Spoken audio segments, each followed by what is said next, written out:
D equals ఏం తీసుకున్నాం, speed ఉండాలి. అదేవిధంగా టైం, అదేవిధంగా స్పీడ్ తీసుకోవాలన్నప్పుడు ఏం చేస్తాం మనం, డిస్టెన్స్ బై టైం తీసుకోవాలి. అదే టైం తీసుకున్నప్పుడు ఏం తీసుకోవాలి, డిస్టెన్స్ బై.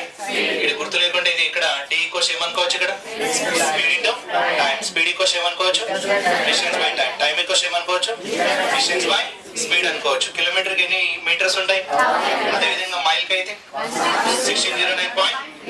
అదేవిధంగా కిలోమీటర్ కి మనకి ఫీట్లలో కన్వర్ట్ చేయాల్సి వచ్చినప్పుడు ఎన్ని ఫీట్లు ఉండాలి, 3 to 80 ఫీట్స్. అదే మైల్ కి ఎన్ని ఫీట్స్ అంటే ఏం చెప్పాలి, 5 to 80 ఫీట్స్ అనేది ఉండాలి. ఖచ్చితంగా మనకి డిస్టెన్స్ అనేది కిలోమీటర్ లో ఉంటే స్పీడ్ ఎందులో ఉండాలి, ఫీట్స్. అదేవిధంగా టైం ఎందులో ఉండాలి, సో ఇక్కడ మీటర్స్ లో ఉంటే ఇది ఇందులో ఉండాలి, స్పీడ్ మీటర్ పర్ సెకండ్. ఇది ఇందులో ఉండాలి, సెకండ్స్.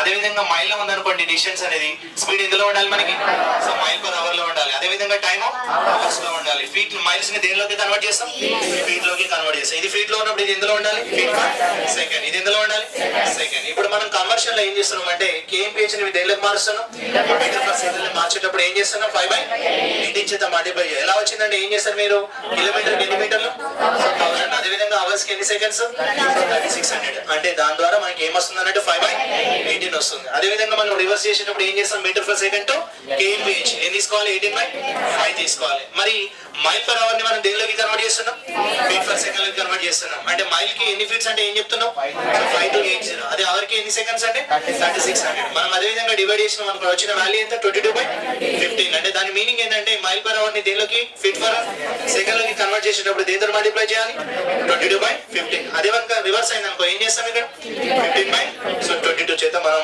మల్టిప్లై చేస్తాం అన్నట్టు.